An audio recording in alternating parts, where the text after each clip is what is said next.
नमस्कार, आप देख रहे हैं तथ्य भारत। आपके साथ मैं हूं दिव्या।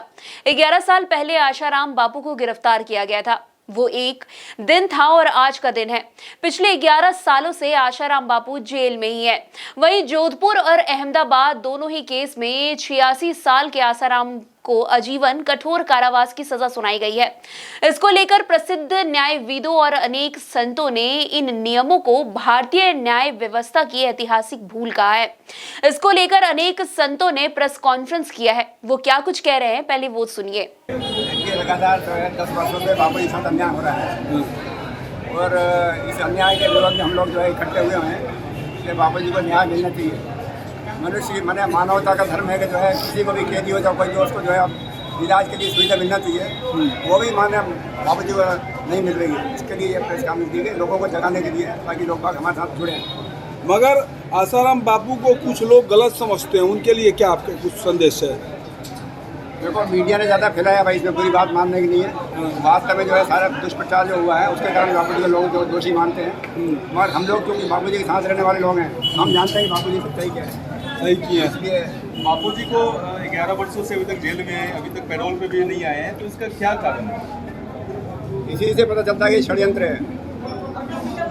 इसी से पता चलता है कि षड्यंत्र है, नहीं तो जो है सब बड़े बड़े अपराधियों को भी जो है पैरोल मिल जाता है। सब ये भी मतलब सवाल उठता है कि आशाराम बापू के सबसे बड़े भक्त थे मोदी जी, भारत के प्रधानमंत्री, फिर भी उनको रिहा क्यों नहीं किया जा रहा है? बात को तो उठाने के लिए हम बात कर रहे हैं, जो बात आप कह रहे हो वही हम उठाना चाहते हैं। में न्याय व्यवस्था पर और सरकार पर पूरा भरोसा है कि न्याय व्यवस्था के द्वारा ही आज बड़े से बड़े अपराधियों को भी पैरोल मिल जाती है, उनको किसी न किसी प्रकार का लाभ मिलता है। तो हमारे बापूजी को भी न्याय व्यवस्था के द्वारा, न्याय प्रणाली के द्वारा ऐसे छोटे केस में अवश्य ही न्याय मिलेगा, ऐसी हमारी पूरी आशा भी है और हमें विश्वास भी है। हाँ, भले थोड़ा अभी देर हुआ है कि 11 वर्षों से किसी भी प्रकार की कोई पैरोल भी नहीं मिली है, किसी प्रकार की कोई हमें सहायता नहीं मिली है, फिर भी हम लोग अपना प्रयास कर रहे हैं। और आज इतना बड़ा जो आप आंदोलन देख रहे हैं पूरे देश में हो रहा है, आज पटना में ही नहीं केवल पूरे देश में इस प्रकार का आंदोलन होने जा रहा है, यात्राएं हो रही है और सबकी यही मांग है कि पूज्य बापू जी को 11 वर्षों से इतनी गंभीर अवस्था में भी उनको किसी प्रकार की सुविधा नहीं मिली है।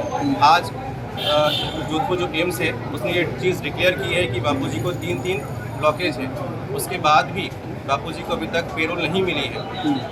कोरोना काल में बापूजी को कोरोना होने के बाद भी किसी प्रकार की पैरोल नहीं मिली है। इसलिए आज हमारे जो मांग है उस मांग को पूरा करने के लिए ही सरकार के द्वारा और न्याय व्यवस्था के द्वारा हमें थोड़ा सहायता मिले, इसके लिए आज का ये कार्यक्रम किया गया है। इसका मुख्य उद्देश्य क्या है? मुख्य उद्देश्य ये है कि हमारे बापूजी आज 10 साल 5 महीने से ऊपर हो गया, वो जेल में निर्दोष बंद है। हम लोग तब तक इंतजार करते रहे, चुप बैठे रहे, जब तक मेरे बापूजी की आज्ञा नहीं आई कि नहीं, हमें शांतिपूर्ण रहना है, किसी को हमको नहीं करना है, शांति से। लेकिन जब मेरे गुरु की शरीर की बात आई, आज उनको 1.5 महीना हो गया। 10 जनवरी को वो जोधपुर एम्स में भर्ती थे और एम्स में अंग्रेजी दवा दिया गया, जिसके कारण उनके शरीर से आंतों से खून रिस रहा है। उनके तो शरीर से खून रिस रहा है, हमारे करोड़ों के आंखों से खून बह रहा है। तो उसकी इलाज के कारण बापू जी की एक मांग है आयुर्वेदिक इलाज। हम करोड़ों साधकों के द्वारा यही इलाज है कि सरकार हर व्यक्ति के लिए मौलिक अधिकार बनाई है। हमारे एक वृद्ध संत है, आप उनको न मानो संत, लेकिन भारतीय नागरिक के तक उनके मौलिक अधिकार क्यों नहीं दिया जा रहा है? हमें अधिकारों की मांग है। संविधान के द्वारा जो आयोग हमें अधिकार दिया है, उस अधिकार के तहत बापूजी की रक्षा करना ये सरकार का कर्तव्य है। एक सरकार बनते हैं, पहले के राजा रहते थे, तो राजा का था कि कर्तव्य सबको देखते थे। तो आज अगर आप कुर्सी पर बैठे हो तो आपको ये प्राथमिकता देनी पड़ेगी। एक सनातन संत एक जेल में जीवन और मौत के बीच में जूझ रहे हैं, आप मंदिर बनाओ। हम भी बहुत प्रसन्न है क्योंकि हमारे राम जी यहाँ है, मंदिर है। लेकिन सच्चे राम जो इंसान भगवान ब्रह्म ज्ञानी है, जिन्होंने करोड़ों लोग को राम के रास्ते चलाया, जिसको भक्ति सिखाया, आज वो जेल में। आपके पास टाइम नहीं है उनके लिए? मेरे पास ये प्रश्न है आज की जनता के लोगों से, पूरे भारत से, विश्व से, कि अगर आपके पास मानवता कहाँ चली गई?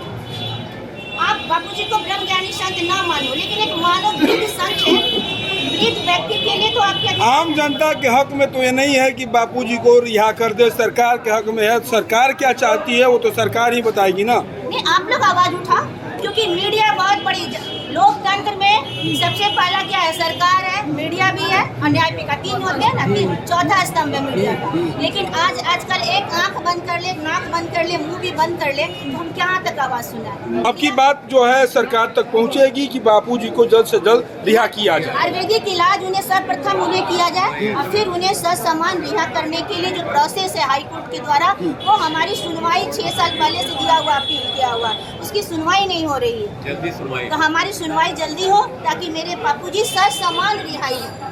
तो आपने सुना कि किस तरह संतों ने आसाराम बापूजी की तारीफ करते हुए कहा है कि उनके खिलाफ जो सजा सुनाई गई है वो बेहद ही गलत है। खैर, इस पूरे खबर में इतना ही। अन्य खबरों के लिए हमारे साथ ऐसे ही बने रहे और देखते रहिए तथ्य भारत। धन्यवाद।